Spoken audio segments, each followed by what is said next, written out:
Friends, welcome back to our channel. ಹೇಗಿದ್ದೀರಾ ಎಲ್ಲರೂ ಚೆನ್ನಾಗಿದ್ದೀರಾ ಅಂತ ಅಂದ್ಕೊಂಡಿದ್ದೀನಿ. ನನ್ನ ಚಾನಲ್ಗೆ ಯಾರು ಸಬ್ಸ್ಕ್ರೈಬ್ ಮಾಡ್ತಾ ನೋಡ್ತಾ ಇದ್ದರೆ ದಯವಿಟ್ಟು ಸಬ್ಸ್ಕ್ರೈಬ್ ಮಾಡ್ಕೊಂಡು ನೋಡಿ ಅಂತ ಹೇಳ್ತಾ ಇವತ್ತಿನ ವೀಡಿಯೋನ ಕೂಡ ಶೇರ್ ಮಾಡ್ತಾ ಇದ್ದೀನಿ. ತುಂಬ ಜನ ಮೊನ್ನೆ ವೀಡಿಯೋಸಲ್ಲಿ ಕೇಳ್ತಾ ಇದ್ರಿ, ಸೊ ನಮ್ಮ ಮನೆಗೆ ದೃಷ್ಟಿ ಆಗಬಾರ್ದು ಅಂದರೆ ಮತ್ತು ನೀವೇ ಏನೆಲ್ಲ ಹಾಕಿದ್ದೀರಾ ಬಾಗಿಲಿಗೆ ಮತ್ತು ಬಾಗಿಲ ಮೇಲೆ ಏನೆಲ್ಲ ಹಾಕಿದ್ದೀರಾ, ಸ್ವಲ್ಪ ವಿಡಿಯೋ ಶೇರ್ ಮಾಡಿ ಅಂತೆಲ್ಲ ಕೇಳಿದ್ರಿ ಅಲ್ವಾ. ಹಾಗಾಗಿ ನಾನು ಇವತ್ತಿನ ವಿಡಿಯೋ ಶೇರ್ ಮಾಡ್ತಾಯಿದ್ದೀನಿ, ನಮ್ಮ ಮನೆ ಬಾಗಿಲಲ್ಲಿ ಏನೆಲ್ಲ ಹಾಕಿದ್ದೀನಿ ಅಂತ.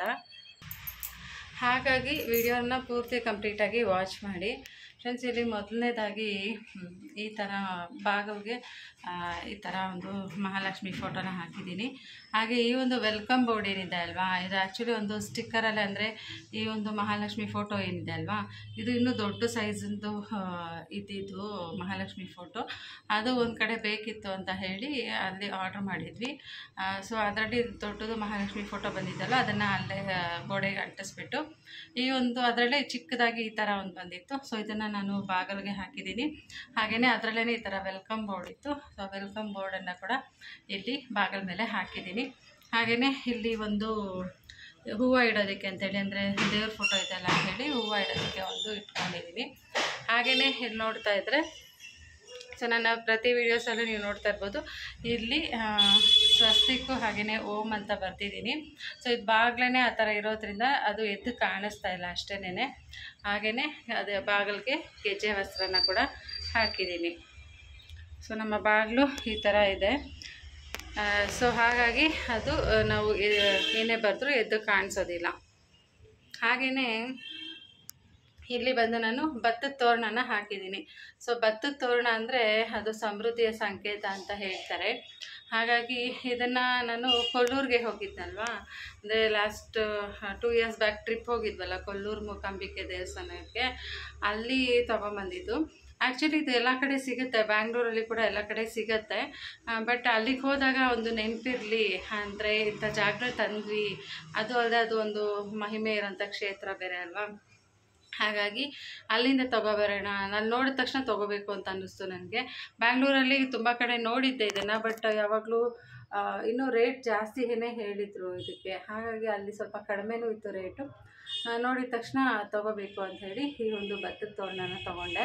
ಆಲ್ಮೋಸ್ಟು 1.5 ಇಯರೇ ಆಗ್ತಿದೆ ಇದನ್ನು ತೊಗೊಂಡು. ಚೆನ್ನಾಗಿದೆ. ಇನ್ನೂ ಇಲ್ಲಿ ನೋಡಿದಂಥ ಕ್ವಾಲಿಟಿ ವೈಸ್ ಎಲ್ಲ ನೋಡಿದ್ರೆ ಇದು ತುಂಬ ಚೆನ್ನಾಗಿದೆ, ನನಗಿಷ್ಟ ಆಯಿತು. ಸೊ ಇದನ್ನು ಬಾಗಿಲಿಗೆ ಹಾಕಿದ್ದೀನಿ. ಹಾಗೆಯೇ ಮೇಲೆ ನೋಡ್ತಾ ಇದ್ದರೆ ಕಣ್ಣು ದೃಷ್ಟಿ ಗಣಪತಿ ಅಂತ ಫೋಟೋ ಬರುತ್ತಲ್ವ, ಸೊ ಅದನ್ನು ಹಾಕಿದ್ದೀನಿ. ಅಂದರೆ ಯಾವುದೇ ದೃಷ್ಟಿ ಬೀಳಬಾರ್ದು ಅನ್ನೋ ಕಾರಣಕ್ಕೆ, ಅಂದರೆ ದೃಷ್ಟಿ ಆಗಬಾರ್ದು ಅನ್ನೋ ಕಾರಣಕ್ಕೆ ಈ ಒಂದು ಕಣ್ಣು ದೃಷ್ಟಿ ಗಣಪತಿ ಫೋಟೋನ ಇಲ್ಲಿ ಮೇಲೆ ಹಾಕಿದ್ದೀನಿ, ನೋಡ್ತಾ ಇರ್ಬೋದು. ಹಾಗೆಯೇ ಈ ಕಡೆ ಸೈಡಿಗೆ ಬಂದರೆ ಇದು ಬಂದುಬಿಟ್ಟು ಅಂಕೋಲೆ ಕಡ್ಡಿ ಅಂತಾರಲ್ವ ಅದು. ಸೊ ಅಂಕೋಲೆ ಕಡ್ಡಿ ಇದನ್ನು ಬಂದುಬಿಟ್ಟು ನಾವು ಲಾಸ್ಟ್ 1 ಇಯರ್ ಆಯಿತು ಅಂತ ಅಂದ್ಕೊಳ್ತೀನಿ. ನಾವು ಬಂಡೆ ಮಹಾಕಾಳಮ್ಮ ಟೆಂಪಲ್ಗೆ ಹೋಗಿದ್ವಲ್ಲ, ಅಲ್ಲಿ ತಂದಿದ್ದು ಈ ಒಂದು ಅಂಕೋಲೆ ಕಡ್ಡಿ. ಸೊ ಇದನ್ನು ಅಷ್ಟೇ ದೃಷ್ಟಿ ನಿವಾರಣೆ ಅಂತ ಹೇಳ್ತಾರೆ. ಯಾವುದೇ ಒಂದು ದುಷ್ಟಶಕ್ತಿಗಳು ಒಳಗಡೆ ಬರಬಾರ್ದು ಅನ್ನೋ ಕಾರಣಕ್ಕೆ, ಒಂದು ನೆಗೆಟಿವಿಟಿ ಇರಬಾರ್ದು ಅನ್ನೋ ಕಾರಣಕ್ಕೆ ಈ ಒಂದು ಅಂಕೋಲೆ ಕಡ್ಡಿನ ಕೂಡ ನಾನು ತೊಗೊಂಬಂದಿದ್ದೆ. ಬಂಡೆ ಮಹಾಕಾಳಮ್ಮ ಟೆಂಪಲ್ಗೆ ಹೋದಾಗ ಅಲ್ಲಿ ಸೇಲ್ ಮಾಡ್ತಾ ಇರ್ತಾರೆ. ಸೊ ಅದಕ್ಕೆ ಈ ರೀತಿ ದಾರನ ಹಾಕಿರ್ತಾರೆ. ಸೊ ಈ ರೀತಿ ದಾರದಲ್ಲಿ ಅದನ್ನು ಸುತ್ತಿ ಕೊಡ್ತಾರೆ. ಸೊ ಈ ಕಡ್ಡಿ ಮನೇಲಿದ್ದರೆ ಒಳ್ಳೆಯದು ಅಂತ ಕೂಡ ಹೇಳ್ತಾರೆ. ಹಾಗಾಗಿ ಈ ಒಂದು ಅಂಕೋಲೆ ಕಡ್ಡಿನ ಕೂಡ ಇಲ್ಲಿ ಇಟ್ಟಿದ್ದೀನಿ. ಸೊ ಇದಿಷ್ಟು ಬಾಗಿಲಿಗೆ ಹಾಕಿರೋವಂಥದ್ದು. ಹಾಗೆಯೇ ಇಲ್ಲಿ ಸ್ವಲ್ಪ ಸೈಡಿಗೆ ಬಂದರೆ ಇಲ್ಲೇ ರೈಟ್ ಸೈಡಲ್ಲಿ, ಅಂದರೆ ಲೆಫ್ಟ್ ಸೈಡಲ್ಲಿ, ಮನೆ ಲೆಫ್ಟ್ ಸೈಡಲ್ಲಿ ಈ ಒಂದು ಮನಿ ಪ್ಲ್ಯಾಂಟನ್ನು ಕೂಡ ಬೆಳೆಸ್ತಾ ಇದ್ದೀನಿ. ಆ್ಯಕ್ಚುಲಿ ಇದ್ರ ಜೊತೆ ತೊಗೊಂಡಂಥ ಮನಿ ಪ್ಲ್ಯಾಂಟ್ಗಳಲ್ಲಿ ಈ ಒಂದು ಮನಿ ಪ್ಲ್ಯಾಂಟನ್ನೇ ತುಂಬ ಚೆನ್ನಾಗಿ ಬರ್ತಾ ಇರೋದು. ಇದ್ರ ಜೊತೆ ಆ್ಯಕ್ಚುಲಿ ತುಂಬ ಮನಿ ಪ್ಲ್ಯಾಂಟನ್ನು ತೊಗೊಂಡಿದ್ದು. ತುಂಬ ಅಂದರೆ ವನ ಮಹೋತ್ಸವ ಅಂತ ಬಂತಲ್ವಾ, ಸೊ ಆ ಟೈಮಲ್ಲಿ ಒಂದು 10ರಿಂದ 15 ಮನಿ ಪ್ಲ್ಯಾಂಟನ್ನು ತೊಗೊಂಡಿದ್ದು. ಅಂದರೆ ಅಲ್ಲಿ ಕ್ಲೈಂಟ್ಸ್ಗೆ ಕೊಡಬೇಕು ಅಂತ ಹೇಳ್ಬಿಟ್ಟು ಅದರಲ್ಲಿ ನಾನು ಒಂದನ್ನು ತೊಗೊಂಬಂದಿದ್ದೆ. ಈ ಒಂದು ಮನಿ ಪ್ಲ್ಯಾಂಟನ್ನು ನಾನು ಸರಿ ಮನೆಗೆ ಅಂತ ನನಗೂ ಕೂಡ ಒಂದು ಕೊಟ್ಟಿದ್ದರು. ನಾನು ಇದನ್ನು ತೊಗೊಂಡು ಬಂದಿದ್ದೆ ಮನೆಗೆ. ಇದ್ರ ಜೊತೆ ಇನ್ನೂ ಒಂದು ಕೂಡ ತಂದಿದೆ, ಬಟ್ ಅದು ಚೆನ್ನಾಗಿ ಬಂದಿಲ್ಲ. ಈ ಒಂದು ಮನಿ ಪ್ಲ್ಯಾಂಟು ಚೆನ್ನಾಗಿ ಬರ್ತಾಯಿದೆ. ಸೊ ಇದನ್ನು ನಾನು ಮಣ್ಣಲ್ಲೇ ಇಟ್ಟು ಬೆಳೆಸ್ತಾ ಇರೋದು. ಇದಕ್ಕೇನು ಹಾಕ್ತಾರೆ, ಜಸ್ಟ್ ನೀರಷ್ಟೇ ಹಾಕ್ತಿರ್ತೀವಿ. ಅದ್ರ ಜೊತೆಗೆ ಸಕ್ಕರೆ ಹಾಕಿದ್ರೆ ಒಳ್ಳೆಯದು ಅಂತ ಹೇಳ್ತಾರೆ. ಯಾವಾಗಲಾದ್ರೂ ಒಂದೊಂದು ಟೈಮು ಸಕ್ಕರೆ ಕೂಡ ಹಾಕಿರ್ತೀನಿ. ಹಾಕಿಬಿಟ್ಟು ಇದನ್ನು ಬೆಳೆಸಿದ್ದು ಇವಾಗ ಚೆನ್ನಾಗಿ ಬೆಳೀತಾ ಇದೆ, ಇಲ್ಲಿವರೆಗೂ ಬಂದಿದೆ. ನೋಡೋಣ, ಇದೆಲ್ಲ ಹಬ್ಬಿಸ್ಬೇಕು ಅಂತ ಪ್ಲ್ಯಾನ್ ಇದೆ. ನೋಡೋಣ ಅದು ಯಾವಾಗ ಬರುತ್ತೆ ಅಂತ. ಮುಂಚೆನೂ ಒಂದು ಮನಿ ಪ್ಲ್ಯಾಂಟ್ ಇತ್ತು, ಬಟ್ ಅದು ಇಷ್ಟುವರೆಗೂ ಬೆಳೆಯೋಷ್ಟೊತ್ತಿಗೆ ಅದನ್ನು ಎಲ್ಲ ಹಾಳು ಮಾಡಿಟ್ಟಿದ್ರು ಮನಿ ಪ್ಲ್ಯಾಂಟ್ನ. ಓಕೆ, ಇದು ಇಷ್ಟ ಆಯಿತು ಮನೆ ಬಾಗಿಲಿಗೆ. ಹಾಗೆಯೇ ಈ ಸೈಡಲ್ಲಿ ಬಂತು ಅಂದರೆ ಇದೇನು ಹೇಳ್ತಾರೆ, ಈ ಥರದ್ದು ಒಂದನ್ನು ಹಾಕಿದ್ದೀವಿ. ಇದು ಬಂದುಬಿಟ್ಟು ಗಾಳಿ ಬಂದಾಗೆಲ್ಲನೂ ಚೆನ್ನಾಗಿ ಸೌಂಡ್ ಆಗ್ತಾ ಇರುತ್ತೆ. ಇದು ವಾಸ್ತು ಪ್ರಕಾರ ಇದು ಇದ್ದರೆ ಒಳ್ಳೆಯದು ಅಂತ ಹೇಳ್ತಾರೆ, ಹಾಗಾಗಿ ಇದನ್ನು ಕೂಡ ಇಟ್ಟಿದ್ದೆ. ಹಾಗೆಯೇ ಇದು ಬಂದುಬಿಟ್ಟು ನಮ್ಮ ಸಬ್ಸ್ಕ್ರೈಬರು ಗಿಫ್ಟ್ ಮಾಡಿದ್ದು, ಸವಿತಾ ಅಕ್ಕ ಅಂತ ಹೇಳಿಬಿಟ್ಟು. ಸೊ ಅವರು ನನಗೆ ಇದನ್ನು ಕಳಿಸಿದ್ರು. ಸೊ ಇದು ಅಷ್ಟೇ, ಗಾಳಿ ಬಂದಾಗ ತುಂಬ ಚೆನ್ನಾಗಿ ಸೌಂಡ್ ಆಗ್ತಾ ಇರುತ್ತೆ. ಹಾಗೆಯೇ ವಾಸ್ತು ಪ್ರಕಾರ ಕೂಡ ಇದನ್ನು ಇಡಬೇಕು ಮನೆಯಲ್ಲಿ ಅಂತ ಹೇಳ್ತಾರಲ್ವ, ಹಾಗಾಗಿ ಅವ್ರು ನನಗೆ ಇದನ್ನು ಕಳಿಸಿದ್ರು. ನಾನು ಇದನ್ನು ಈ ಕಡೆ ಇಟ್ಟಿದ್ದೀನಿ. ಸೊ ಎರಡನ್ನೂ ಕೂಡ ಆ ಕಡೆ ಒಂದು ಈ ಕಡೆ ಒಂದು ಇಟ್ಟಿದ್ದೀನಿ. ಚೆನ್ನಾಗಿರುತ್ತೆ. ಯಾವಾಗಲಾದ್ರೂ ಗಾಳಿ ಜೋರಾಗಿ ಬಂದಾಗ ಜೋರಾಗಿ ಸೌಂಡ್ ಆಗ್ತಾರೆ. ಇದು ಇದ್ದರೆ ಕೂಡ ಒಳ್ಳೆಯದು ಮನೆಯಲ್ಲಿ, ಹಾಗಾಗಿ ಇದನ್ನು ಇಟ್ಟಿದ್ದೀನಿ.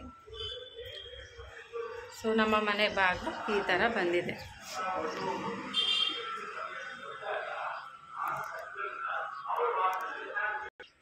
ಹಾಗೆಯೇ ಇಲ್ಲಿ ಬಾಗಿಲಲ್ಲಿ ನೋಡ್ತಾ ಇದ್ದರೆ ನಾನೇ ಈ ಒಂದು ಪೇಂಟಿಂಗ್ ಏನಿದೆ ಅಲ್ವಾ, ಅರಿಶಿನ ಪೇಂಟಿಂಗು, ಇದನ್ನು ನಾನೇ ಮಾಡಿದ್ದು.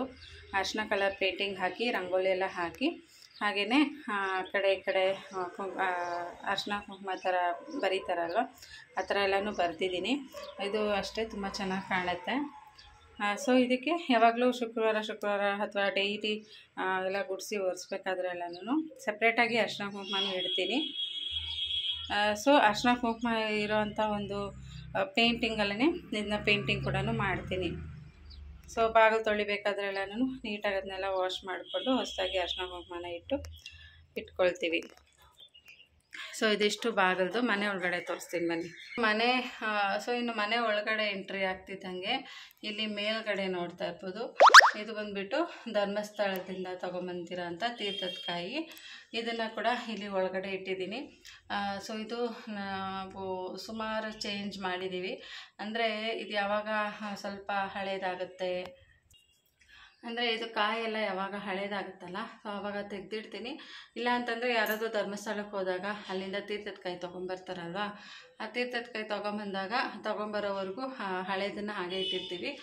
ಆಮೇಲೆ ಯಾರಾದರೂ ಹೊಸದಾಗಿ ತಂದುಕೊಟ್ಟಾಗ ತೀರ್ಥದ ಕಾಯಿನ ಹಳೇದನ್ನು ತೆಗೆದುಬಿಟ್ಟು ಹೊಸದನ್ನು ಈ ಥರ ಇಟ್ಕೊಂಡು ಪೂಜೆನ ಮಾಡ್ತೀವಿ. ನಾವು ಇದುವರೆಗೂ ಧರ್ಮಸ್ಥಳಕ್ಕೆ ಯಾವತ್ತೂ ಹೋಗೇ ಇರಲಿಲ್ಲಲ್ಲ, ಹಾಗಾಗಿ ನಮ್ಮದೇ ಅಂತ ನಾವು ತೊಗೊಂಬಂದು ಇಟ್ಟಿರಲಿಲ್ಲ. ಯಾರಾದರೂ ಹೋದಾಗ ತಂದುಕೊಟ್ಟಿರೋದನ್ನೇ ಇಡ್ತಾ ಇದ್ವಿ. ಬಟ್ ಈ ಸಲ ನಾವೇ ಧರ್ಮಸ್ಥಳಕ್ಕೆ ಹೋಗಿದ್ವಲ್ಲ, ಆವಾಗ ತೀರ್ಥದ ಕಾಯಿನ ತೊಗೊಂಬಂದಿದ್ವಿ. ಸೊ ಹಳೇದೆಲ್ಲ ಏನಿತ್ತು, ಒಂದು 3-4 ತೆಂಗಿನಕಾಯಿಗಳಿತ್ತು, ತೀರ್ಥದ ಕಾಯಿ ಹಳೆ ಕಾಯಿಗಳು. ಅದನ್ನೆಲ್ಲನೂ ಅಲ್ಲೇ ನೇತ್ರಾವತಿ ನದಿಯಲ್ಲಿ ಬಿಟ್ಬಿಟ್ಟು ಹೊಸದಾಗಿ ಈ ಒಂದು ಕಾಯಿನ ತೊಗೊಂಬಂದು ಕಟ್ಟಿದ್ದೀವಿ. ಹಾಗೆ ಇದಕ್ಕೆ ಪೂಜೆ ಕೂಡ ಮಾಡ್ತಾ ಇರ್ತೀವಿ. ಸೊ ಇಲ್ಲಿ ನೋಡ್ತಾ ಇರ್ಬೋದು, ಸೊ ಇಲ್ಲಿ ಗಂಧದ ಕಡ್ಡಿ ಎಲ್ಲ ಹಚ್ಚಿ ಈ ಥರ ಆಗಿದೆ. ಸೊ ಗಂಧದ ಕಡ್ಡಿ ಹಚ್ತಾ ಇರ್ತೀವಿ ಡೈಲಿ ಪೂಜೆ ಮಾಡಿದಾಗೆಲ್ಲ. ಹಾಗೆಯೇ ಅದ್ರ ಮೇಲ್ಗಡೆ ನೀವು ನೋಡ್ತಾ ಇರ್ತೀರೋ ಅಂದರೆ ಇದು ಕುದುರೆ ಲಾಳ ಬರುತ್ತಲ್ವ, ಅದನ್ನು ಹಾಕಿರೋಂಥದ್ದು. ತುಂಬ ಜನ ಯು ಶೇಪಲ್ಲಿ ಇಡಬೇಕು ಅಂತಾರೆ, ಇನ್ನು ಕೆಲವರು ಒಬ್ಬೊಬ್ಬರು ಒಂದೊಂಥರ ಹೇಳ್ತಾರೆ. ಬಟ್ ನಮ್ಗೆ ಇದೇ ಥರನೇ ಆಗಿ ಬಂದಿತ್ತು. ಸೊ ಈ ಥರನೇ ಇಡಬೇಕು ಅಂತ. ಸೊ ಯು ಶೇಪಲ್ಲೂ ಹಾಕಿ ನೋಡಿದ್ವಿ, ಬಟ್ ಅದು ಯಾಕೋ ನಮಗೆ ಸರಿ ಬಂದಿಲ್ಲ. ಹಾಗಾಗಿ ಸೊ ಈ ಒಂದು ಕುದುರೆ ಲಾಳನ ಇದೇ ಥರನೇ ಹಾಕಿ, ಇದಕ್ಕೂ ಅಷ್ಟೇ ಯಾವಾಗ ನಾವು ಪೂಜೆ ಮಾಡ್ತೀವಿ ಅವಾಗೆಲ್ಲನೂ ಗಂಧದ ಕಡ್ಡಿನ ಹಚ್ತೀವಿ. ಸೊ ಇದಿಷ್ಟು ನೋಡ್ತಾ ಇದ್ದೀರಲ್ವಾ. ಸೊ ಫ್ರೆಂಡ್ಸ್, ಇದಿಷ್ಟು ನಾವು ಮನೆಯಲ್ಲಿ ನಮ್ಮ ಮನೆಯಲ್ಲಿ ಈ ರೀತಿ ಎಲ್ಲನೂ ಇಟ್ಟಿದ್ದೀನಿ. ಸೊ ತುಂಬ ಜನ ಕೇಳ್ತಾ ಇದ್ರಿ ಅಲ್ವಾ, ಏನೆಲ್ಲ ಮಾಡ್ತೀರಾ ನರದೃಷ್ಟಿ ದೋಷ ಆಗಬಾರ್ದು ಅಂತಂದರೆ ಅಂತ ಹೇಳಿಬಿಟ್ಟು ಈ ಥರ ನಾನು ಫಾಲೋ ಮಾಡ್ತಾಯಿದ್ದೀನಿ. ಹಾಗೆಯೇ ಇದ್ರ ಜೊತೆಗೆ ನಾನು ಸಾಂಬ್ರಾಣಿ ಕೂಡ ಹಾಕ್ತೀನಿ, ಮನೆಗೆ ಯಾವುದೇ ಥರ ನೆಗೆಟಿವ್ ಎನರ್ಜಿ ಇರಬಾರ್ದು ಅನ್ನೋ ಕಾರಣಕ್ಕೆ. ಸೊ ನೋಡ್ತಾ ಇದ್ದೀರಲ್ಲ, ಇದು ಬಂದುಬಿಟ್ಟು ಸಾಂಬ್ರಾಣಿ. ಈ ಒಂದು ಸಾಂಬ್ರಾಣಿನ ಯಾವಾಗಲೂ ಶುಕ್ರವಾರ, ಅಮಾವಾಸ್ಯೆ, ಹುಣ್ಣಿಮೆಗೆ ಆ ಥರ ಇದ್ದಾಗ ಈ ಒಂದು ಸಾಂಬ್ರಾಣಿನಲ್ಲೇ ಹಚ್ತೀವಿ. ಸೊ ಅದು ಮನೆಯಲ್ಲಿ ಹಳೆ ತೆಂಗಿನಕಾಯಿಗಳೆಲ್ಲ ಇರುತ್ತಲ್ಲ, ಅದರಲ್ಲೇ ಸೊ ಅದರಲ್ಲೇ ಬೆಂಕಿ ಎಲ್ಲ ಮಾಡಿಕೊಂಡು, ಸೊ ಇದಕ್ಕೆ ನೋಡ್ತಾ ಇರ್ಬೋದು ಪಲಾವ್ ಎಲೆ ಇದೆ, ಹಾಗೆಯೇ ಇದು ಬಂದುಬಿಟ್ಟು ಬಿಳಿ ಸಾಸಿವೆ, ಸೊ ಬಿಳಿ ಸಾಸಿವೆ ಮತ್ತು ಇದು ಬಂದುಬಿಟ್ಟು ಲಾವಂಚದ ಬೇರಿದು. ಹಾಗೆ ಇದಕ್ಕೆ ನೋಡಿ ಇಲ್ಲಿ ಪುಡಿ ಎಲ್ಲ ಕಾಣ್ತಿದ್ದೆಲ್ಲ, ಇದೆಲ್ಲ ಬಂದುಬಿಟ್ಟು ಸಾಂಬ್ರಾಣಿ. ಹಾಗೆಯೇ ಇದು ಬಂದುಬಿಟ್ಟು ಜಟಾಮಸಿ ಅಂತ ಹೇಳ್ತಾರೆ. ಹಾಗೆಯೇ ಇದಕ್ಕೆ ಲವಂಗ ಎಲ್ಲನೂ ಹಾಕಿದ್ದೀವಿ. ಸೊ ಲವಂಗನೂ ಹಾಕಿದ್ದೀನಿ. ಮತ್ತು ಇದು ನೋಡಿ, ಸೊ ಇದಕ್ಕೆ ಹೆಸರು ಮಾತಂಗ ಮಲ್ಲ ಅಂತ ಹೇಳ್ಬಿಟ್ಟು. ಸೊ ಹೀಗೇ ಕೆಲವೊಂದಷ್ಟು ಆಯುರ್ವೇದಿಕ್ ಐಟಮ್ಸ್ ಕೂಡ ಇದೆ ಇದರಲ್ಲಿ. ಹಾಗೆಯೇ ಇದನ್ನು ಹಾಕಿ ನಾವು ಮನೆಯಲ್ಲಿ ಯಾವಾಗಲೂ ಸಾಂಬ್ರಾಣಿ ಹಾಕೋದ್ರಿಂದ ತುಂಬಾ ಒಳ್ಳೆಯದು. ಮನೆಯಲ್ಲಿರೋಂಥ ನೆಗೆಟಿವ್ ಎನರ್ಜಿ ಎಲ್ಲನೂ ಹೋಗುತ್ತೆ ಅನ್ನೋ ಕಾರಣಕ್ಕೆ.